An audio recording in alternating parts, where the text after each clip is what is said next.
Seja bem-vindo a mais um bate-papo aqui no nosso canal, hoje com Walter Longo.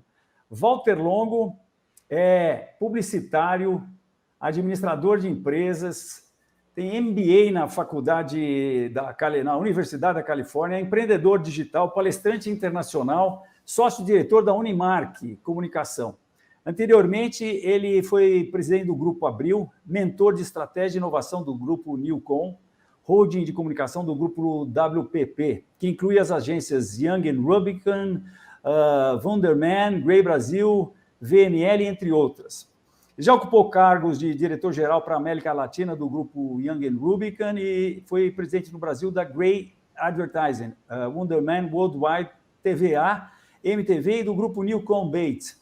Foi também sócio fundador da primeira agência Branded Content da América Latina, a Snapsys Marketing e Mídia. E, além disso, ele é escritor.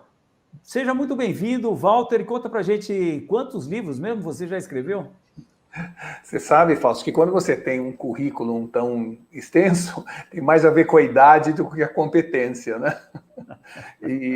Na verdade, eu já escrevi, eu estou escrevendo nesse momento o meu 10º livro.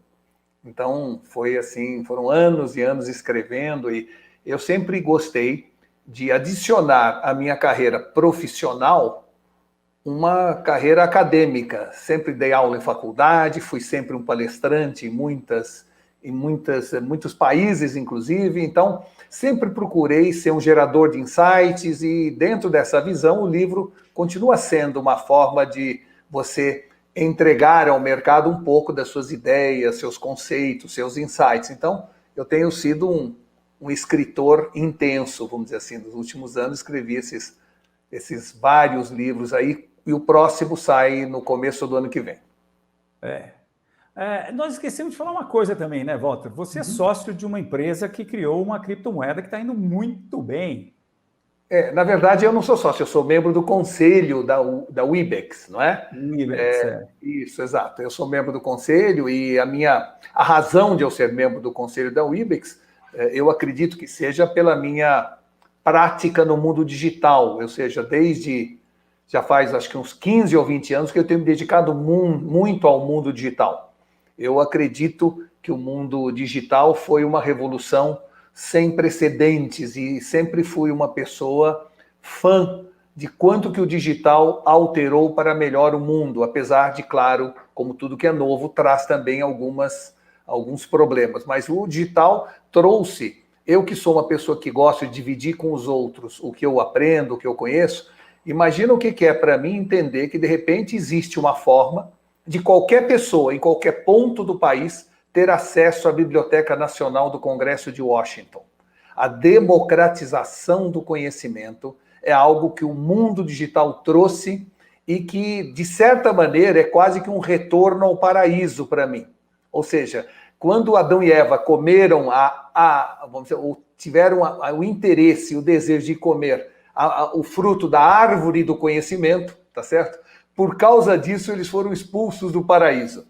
Pois bem, hoje nós temos a Biblioteca de Alexandria no nosso bolso e temos que usar esse conhecimento disponível com muita responsabilidade para não sermos expulsos do paraíso novamente. Então, a democratização do conhecimento é algo que veio para ficar, que veio para dar a possibilidade de qualquer pessoa ter chance daqui para frente. Nós devemos ter matado, nos últimos séculos, milhares de Mozarts, milhares de Einsteins, por falta de oportunidade ou de acesso. E, de repente, você tem um mundo digital que abre, que escancara a porta desse acesso à informação, ao conhecimento, e isso, claro, é digno de celebração. Eu acho que todas as grandes cidades do mundo deviam, todas as noites, soltar fogos, celebrando essa democratização do conhecimento, como a gente faz no Epcot Center, lá em Orlando. Isso aí. Walter, a Biblioteca do Congresso Nacional nos chegou antes da internet pela BBS. Você lembra do Bulletin Board?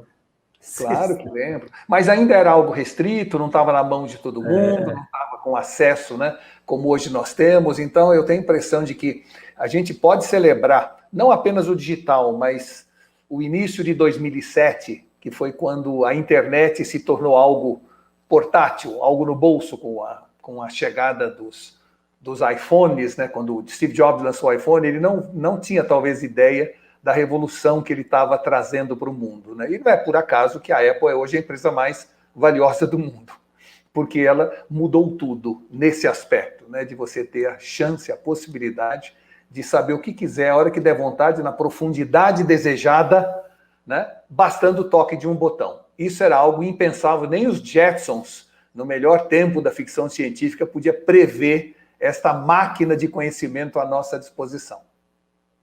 Eu quero contar para você que está nos assistindo que eu trombei com o Walter, que eu já conhecia, logicamente, mas eu estava assistindo uma palestra dele e eu fiquei com um pouquinho de inveja dele, porque ele fez uma coisa que eu sempre quis fazer, nunca tive paciência para fazer, que foi pegar o barulhinho que acontecia quando a gente conectava, primeiro no BBS, né, e depois na internet também, né, com os modems. Né?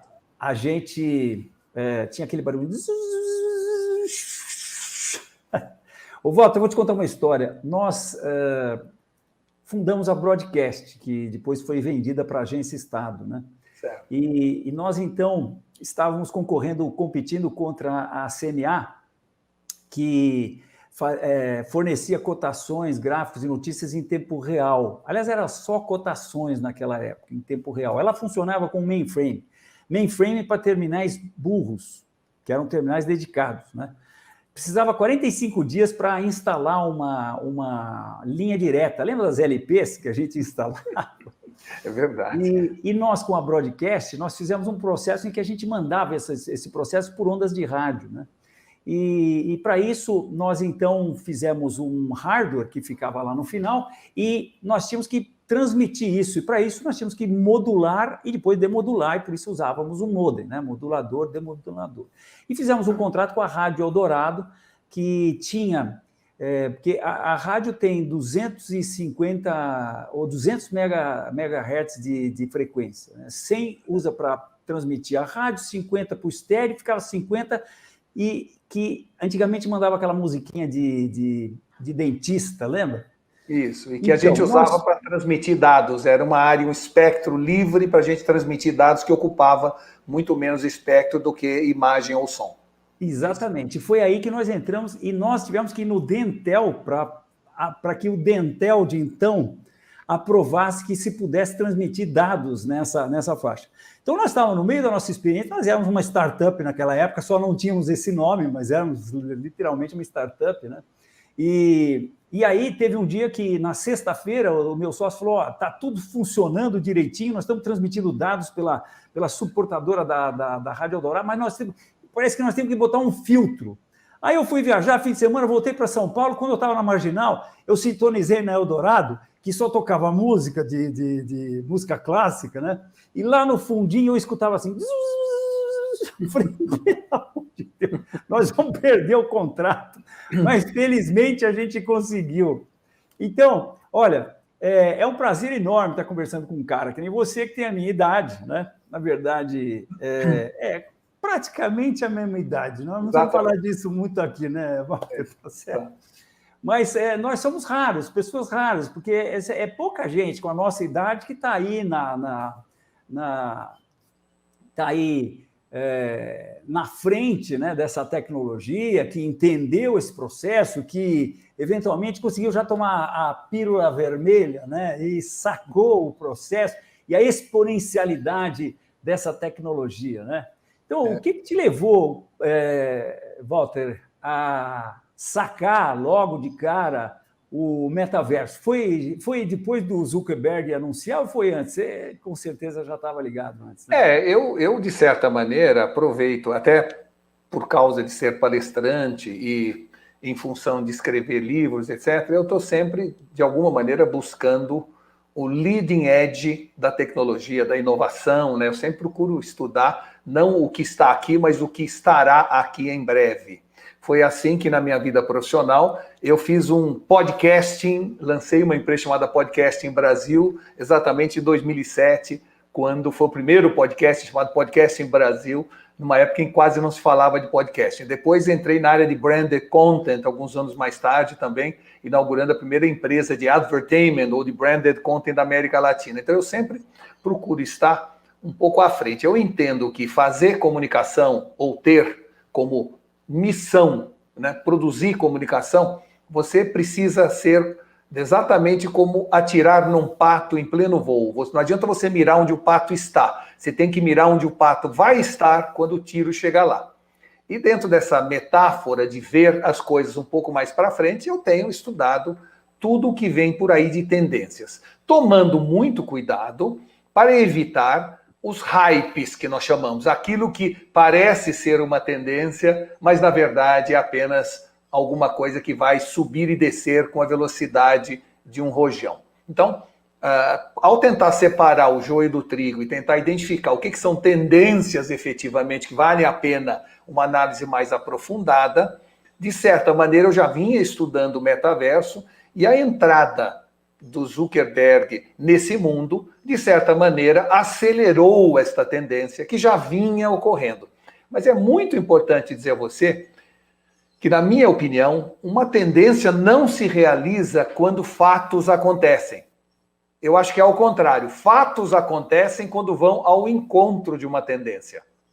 É por isto que o Zuckerberg, lá na frente, ou algumas semanas atrás, resolveu fazer essa entrada no metaverso. Não é porque ele falou que vai entrar no metaverso que o metaverso vai acontecer. Ele falou no metaverso porque o metaverso já está acontecendo. Já aconteceu. Já é uma realidade, né? Inclusive, na minha palestra sobre metaverso, eu estava dizendo exatamente isso, que na minha opinião, ele tem competência, dinheiro e poder para ser líder nesse segmento. Mas ele entrou atrasado, porque o metaverso já está sob domínio dos games, da indústria de games, que é uma indústria poderosa, e que já aprendeu a transformar a internet em locais de convivência.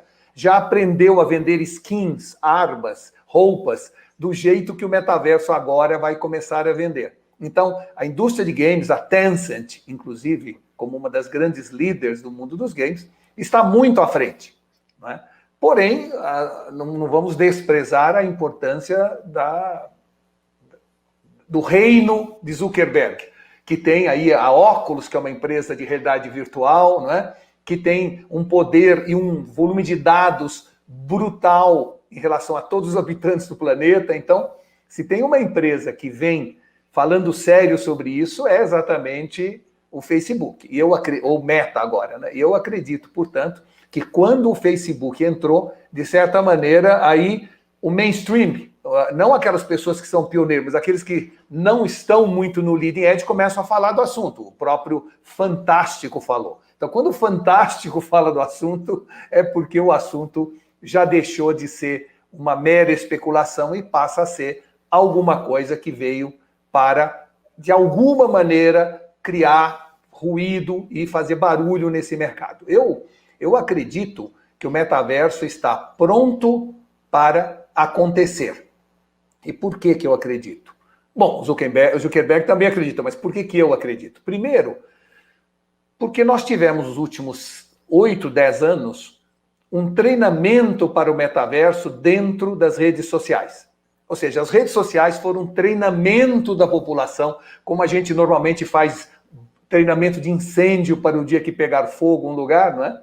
As redes sociais foram um treinamento para todos nós, onde a gente simula comportamentos, mostra o que nós não somos. O nosso avatar. Exato, o nosso avatar, ou a nossa realidade que não é tão real, mas que é a realidade que a gente gosta de projetar. A sociedade aprendeu isso. Existem alguns aviões no Campo de Marte, em São Paulo, que são alugados não para sair do chão, mas para as pessoas tirarem fotografia dentro para mostrar que estão voando no seu jatinho. Então, a gente, de alguma maneira, a população já aprendeu o processo de ser aquilo, não que ela seja, mas que ela quer ser.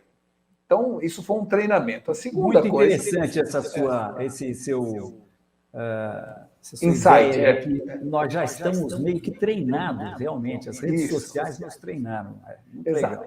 A segunda coisa é a evolução tecnológica, porque na hora em que milhões de pessoas precisam entrar, de alguma maneira, nesse mundo e vai exigir processamento como nunca foi exigido antes, o 5G está chegando exatamente agora para permitir essa redução de latência que normalmente ocorre quando muita gente entra em determinada área do mundo digital. Então, o 5G, de um lado, mais o aperfeiçoamento dos avatares, que estão cada vez mais parecidos conosco, a tal ponto de eu olhar o meu avatar e achar que sou eu mesmo, não é? Opa, peraí.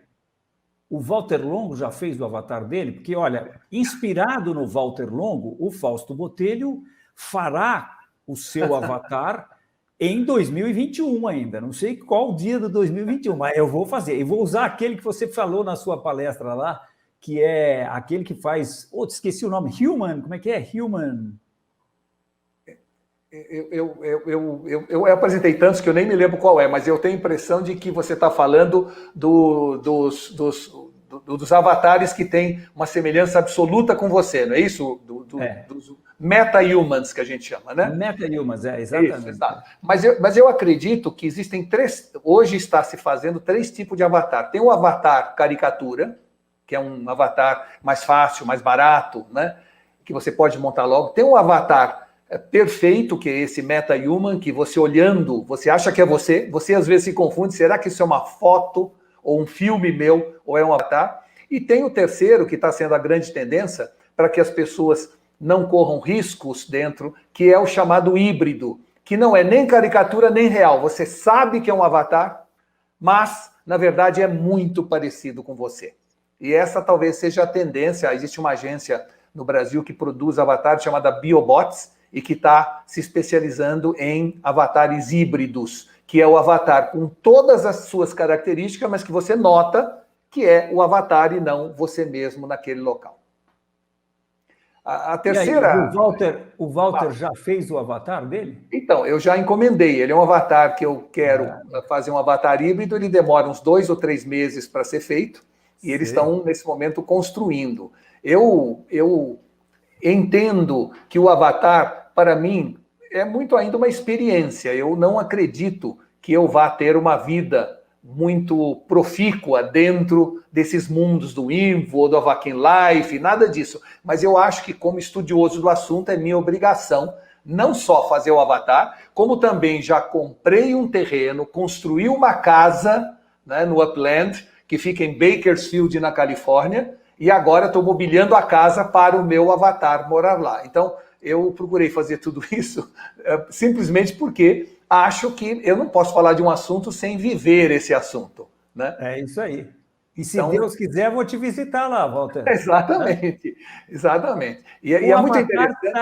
Está muito ligado com o metaverso, né? Porque eu estou falando aqui, mas foi você que falou na sua palestra, que enquanto a gente não se ver no metaverso... Não se identificar, não é? É isso mesmo. Se identificar, a gente meio que não parece uma brincadeira. A pílula vermelha, né? Eu acho que é preciso a gente se enxergar lá dentro, né? É isso. E hoje os avatares têm a capacidade não só de você ver você dentro daquele ambiente, como também trocar de posição e os olhos do avatar virarem os seus olhos, onde você, como avatar, vai ver os outros ao seu redor ou o ambiente onde você está.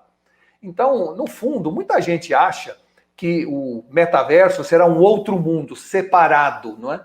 E, na verdade, o que vai acontecer em muito pouco tempo, pelo menos essas são as previsões, é que a gente vai ter uma dificuldade de diferenciar o mundo real do metaverso. Ou seja, eu posso estar aqui falando com você agora e falar, Fausto, vamos à noite num show dentro do metaverso? E aí vou conseguir os 2 ingressos, vou dar um para você, nós vamos lá e nos encontramos nesse show. Lá nesse show a gente conhece uma terceira pessoa, que porventura mora na Austrália. Está sentado ao nosso lado naquele show. A gente conversa com ele, no final trocamos os nossos dados, e quando eu for à Austrália fisicamente, talvez eu encontre com ele para um jantar. Quando chegar no final de tudo isso, eu vou dizer assim, será que eu conheci essa pessoa no metaverso foi na vida real, não importa, não tem mais importância essa separação. Será tudo um fluxo contínuo de relacionamento, aonde às vezes eu vou encontrar com você aqui, às vezes lá. Às vezes eu vou conhecer uma pessoa aqui, às vezes eu vou conhecer uma pessoa lá, e depois conheço ela lá, mas encontro com ela aqui mais vezes. Eu vou entrar num shopping no metaverso, ver uma camiseta na loja da Disney, vou comprar para o meu avatar. Aí eu vou na loja ao lado, na Nike, vejo um tênis que eu acho legal, peço para o vendedor entregar no mundo físico e recebo na minha casa. Então, a gente não terá mais essa separação que hoje ainda existe entre o mundo digital e o mundo físico. Walter, uma coisa que me deu um clique foi quando eu fiquei sabendo que a Nike estava criando tênis para serem usados por avatares no metaverso. E depois, certo, na sua palestra, eu também vi, eu já sabia de algumas delas, mas a lista das empresas que está criando produtos para o metaverso. E eu acho que não é exagero a gente dizer que simplesmente todas as marcas do mundo estão pensando em fazer produtos para o metaverso. É isso mesmo. Isso vai ser uma nova economia que tem gente que está projetando aí de bilhões, quem sabe chegue no trilhão, né? É isso mesmo. A gente ainda não tem noção até que ponto vamos dizer assim, a economia do metaverso florescer virá em soma ou substituição à economia real. É difícil a gente hoje saber. Mas claramente existe muita oportunidade no metaverso. O Boticário, uma das empresas brasileiras que montou uma loja no Avakin Life, que é um desses mundos no metaverso, teve lá 9 milhões de visitas na loja. Então, não é algo que no futuro, quem sabe, um dia será realidade. Não, já é realidade e tem gente se aproveitando disso. Empresas brasileiras estão interessadas e estão entrando, empresas do mundo inteiro, as grandes marcas estão se sentindo na obrigação de, no mínimo, estar presente. O Walter Longo já comprou algum NFT? Eu, na verdade, quando você diz NFT, eu comprei arte uma vez, mas muito, muito barato. Não fiz investimentos como a gente tem visto aí de milhões e milhões, não. Até porque não sei se teria esse dinheiro. Mas, claramente, o NFT é, no fundo, uma forma de você comprar direitos de uma imagem, de uma música digital, e depois, quando alguém quiser usar esta música, esse direito, você vai, entre aspas, ceder o direito em troca de um pagamento. É, portanto, um investimento que você faz, seja em arte, em música, em foto, e depois passa a render para você alguma coisa. Então, dentro dessa visão, quando a gente entra na internet, procura uma foto e diz lá, para você querer esta foto tem que ter direitos, é quase que um treinamento para o NFT. Tá certo? Você já compra direitos de foto nesses estoque, que a gente chama essas áreas que tem, o Shutterstock. Então, de alguma maneira, isso já foi também treinado para a população. Tem gente, nesse momento, comprando fotos raras, imagens únicas, grandes artistas estão criando quadros no mundo digital e que quando, na minha casa, em Bakersfield, para o meu avatar que eu estou construindo nesse momento, eu quiser decorar a sala com um quadro do Beeple, que alguém pagou 69 milhões de dólares pelo quadro, talvez ele me cobre 5 ou 10 dólares para eu botar aquele quadro na parede da minha casa no metaverso. E com isso, se ele vender para milhões, ele vai ganhar dinheiro com isso. Eu achei muito legal a foto do astronauta num lugar inóspito. Uma flor, não é? Uma flor, aquilo não existe, esse é o quadro. E é um sonho da humanidade aquilo, né? Exato. Provavelmente foi o Elon Musk que mandou fazer aquilo lá, e ele mesmo que comprou. Não, na verdade é um cara chamado Beeple, que fez um leilão na Christie's, né, em Londres, e foi, vamos dizer assim, foi comprado por alguém, que eu não sei quem é, por 69 milhões de dólares, esta imagem digital que não existe no plano físico. Isso dá uma ideia do potencial. Mas uma coisa que é importante também, Fausto, é que a gente tem visto esses preços, uma bolsa da Gucci por 4 mil dólares, um terreno por 2 milhões de dólares. Isso ainda é porque, como tudo que é novo, os early adopters que entram são os que têm mais posse. Claro. Mas a grande vantagem do metaverso é que um tênis da Nike vai custar $1, não vai custar 200 dólares. Depois, portanto, que o processo ficar popularizado, né? Exato, portanto, É um mundo e é uma terra que é o que todo mundo quer, uma terra mais inclusiva do que a terra onde vivemos hoje. Porque o acesso aos bens que são incorpóreos vai possibilitar você comprar coisas que hoje parecem inacessíveis aqui, muito facilmente lá. Elas vão ter que ser fabricadas, de certa maneira, né? Mas a matéria-prima delas vai ser bits e bytes, né? Exato, e portanto, inclusive colaborando, uma outra tendência que eu falei, colaborando para um planeta mais limpo, sem muito gasto em carbono. Então, você tem a inclusão de produtos mais baratos e acessíveis, o que é uma busca da sociedade. Você tem uma menor pegada de carbono em função de que são apenas bits and bytes. Você tem o efeito pandemia, que as pessoas buscaram se isolar. O metaverso é um jeito de você estar se comunicando, mesmo que de maneira isolada. Você tem a evolução tecnológica com 5G, com os avatares cada vez mais reais. E você tem a experiência das redes sociais. Na hora que você junta tudo isso, você fala, bom, então o metaverso, se tem um momento para chegar, é agora. Agora, Walter, você mesmo destacou que os jogos estão aí mais na vanguarda desse processo, né? E eu acho que os NFTs, os jogos, e especialmente aqueles play to earn, né? Como o Axie Infinity, por exemplo, que você, à medida que você vai jogando, você pode ir ganhando pedaços de ovos, depois você forma um ovo, você pega esse ovo e põe à venda no marketplace do Axie Infinity e, eventualmente, isso se transforma em Sweet Love Potion, que é uma moeda negociada na Binance, né? É isso então, eu acho que isso aí tende a ser quer dizer, isso tende a encher as prateleiras dos supermercados, os marketplaces de NFTs. Né? Sem dúvida. E tem tudo a ver, quer dizer, o que está por trás disso tudo, né? E você é um expert nesse assunto, muito mais do que eu, é o blockchain. O blockchain, de certa maneira, é uma caixa de Pandora que se abriu, e que permite você ter registros de transações, seja elas quais forem, em qualquer lugar do mundo, de uma maneira quase que onipresente, quase divina, tá certo? Então, esse blockchain, que é no fundo a alma da criptomoeda, é a alma do NFT e, por acaso, também estará por detrás do metaverso. O blockchain, portanto, é o grande assunto. A criptomoeda é um subproduto do blockchain, que agora terá uma grande evolução por causa exatamente do metaverso, porque lá todas as transações serão em cripto. Então, por isso, a cripto ganha evidência quanto mais o metaverso evolui. E Bitcoin, por cima de tudo, reinando soberano. Não é? O Bitcoin, por incrível que pareça, uma coisa que todo mundo fala assim, nossa, custava $20, agora custa 360 mil reais o preço do Bitcoin.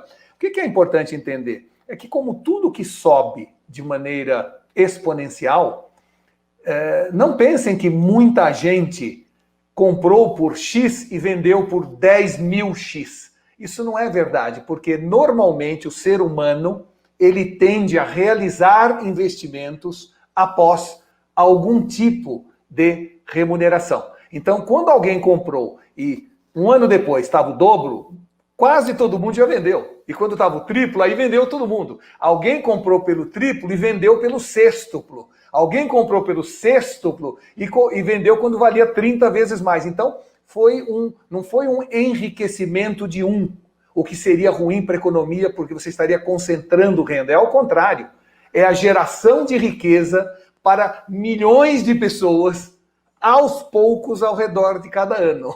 E a gente não percebeu, mas houve uma geração de riqueza de milhões de pessoas que foram comprando e vendendo Bitcoin ao longo desses últimos anos. Teve outra geração de riqueza lá para trás, Corrida do Ouro na Califórnia. E ainda outra. Corrida do Ouro da Califórnia deixou os fazendeiros do Centro-Oeste lá, os caipirão americanos, deixou eles tudo rico. Depois teve aquela outra que deixou os beduínos ricos, que foi a corrida do petróleo. Petróleo, é isso mesmo. Sempre tem que ir. Agora a corrida é uma boa metáfora, viu, Fausto? É a corrida... E por isso que a gente fala minerar Bitcoin, né? Relembrando a corrida do ouro. Agora, Walter, sabe quem está ficando rico? É o cara, o nerd, que morava no sótão da mãe, que é o cara de TI. Hoje, o dinheiro está indo, quer dizer, somas vultuosas de dinheiro estão indo para as pessoas de TI, que são as pessoas que têm noção de criptografia, de desenvolvimento, de protocolos. E eu acho que essas pessoas hoje não vão criar boiadas, não vão fazer palácios com um monte de mármore. Eu acho que eles vão melhorar a humanidade. E isso me dá um certo otimismo aí para o nosso futuro como humanidade. Até porque eu considero que o Bitcoin, o surgimento do Bitcoin foi o maior empoderamento do ser humano, de nós, indivíduos, da história da humanidade. Exato. E Fausto, isso que você está falando parece, entre aspas, um sonho, parece poético, mas não é. Eu estudo muito as chamadas gerações, né? Porque mexe com publicidade, então a gente estuda os baby boomers, geração X, depois os millennials, mas agora, recentemente, a geração Z. E o que a gente pode dizer?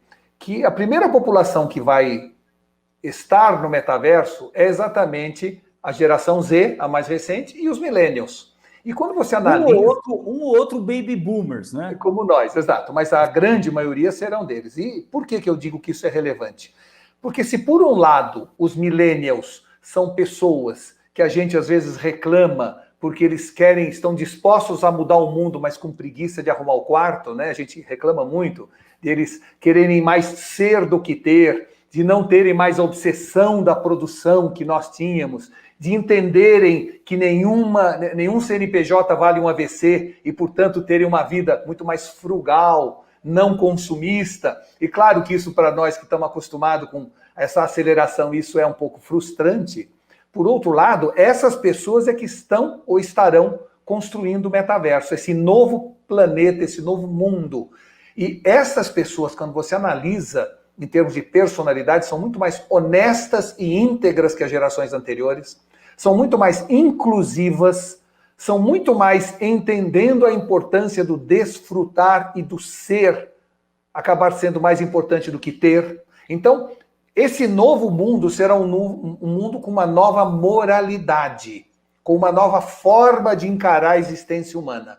O que eu acho que pode ser uma nova oportunidade do ser humano na sua relação com seus semelhantes. E eles querem se incluir, hein? Eles querem o domínio do planeta para as mãos deles, né? Até, não sei se foi ontem ou anteontem, independente de ideologia política, o Chile elegeu um presidente de 35 anos. Né? Isso mesmo. Que é uma coisa completamente inusitada, né? Essa chegada dos jovens ao poder, não é? Ela chega com um pouco de inexperiência, o que é, entre aspas, às vezes preocupante, né? Vem com um certo dose adicional de arrogância, o que às vezes é ruim, também preocupante, mas vem com uma enorme dose de integridade moral, de preocupação com o outro, de inclusividade. Não há negros nem brancos, não há pobres e ricos, é todo mundo relevante, importante. Há uma preocupação obsessiva pelo planeta que nós não tínhamos tanto. Então, essa nova geração tem valores que vale a pena a gente analisar com carinho, porque o metaverso será o local dessa nova experiência humana, um laboratório onde as novas gerações vão comprovar se elas estão realmente sendo uma boa evolução da sociedade ou uma involução. A experiência ocorrerá no metaverso. Ô, Walter, se eu entrar no metaverso e algum desses caras descobrir o que eu fazia com o meu estilingue há uns 50 anos atrás, eu tô frito, cara. Você tá morto, Eu tô frito. Ô, Walter, eu quero saber qual jogo eu vou duelar com você e aproveitar e comprar umas moedinhas lá e ganhar algum dinheirinho aí. Você deve estar estudando aí a evolução do metaverso dos jogos, dos... Olha, eu evidentemente não sou um gamer, até por não ter tempo muito para isso, mas eu acho que de todos esses que estão neste momento mais em evidência, eu tenho mais admiração e procuro conhecer mais o Fortnite. E a razão disso é que o Fortnite entendeu antes que os outros esta simbologia do metaverso. Em 2019, lançou pioneiramente o novo filme Guerra das Estrelas dentro do metaverso, para quem estava lá e pôde assistir a esse filme. Não é? Já começa a realizar costumeiramente shows praticamente todas as semanas, ou seja, o Fortnite é o jogo ou o game que mais está parecido com o que será o metaverso. Um local de convívio social, onde as pessoas se relacionam, onde as pessoas se encontram para outras coisas. Tanto é que o próprio presidente da Netflix disse: eu não tenho medo da Apple TV, não tenho medo da Amazon Prime, eu tenho medo dos games e da Fortnite. Esse será meu grande concorrente. Então, acho que, no fundo, quando alguém da Netflix fala isso, é porque deve ser verdade. E nós aqui vamos ficar na plateia assistindo isso daí. E uma hora dessa, se Deus quiser, nós vamos num show desse junto.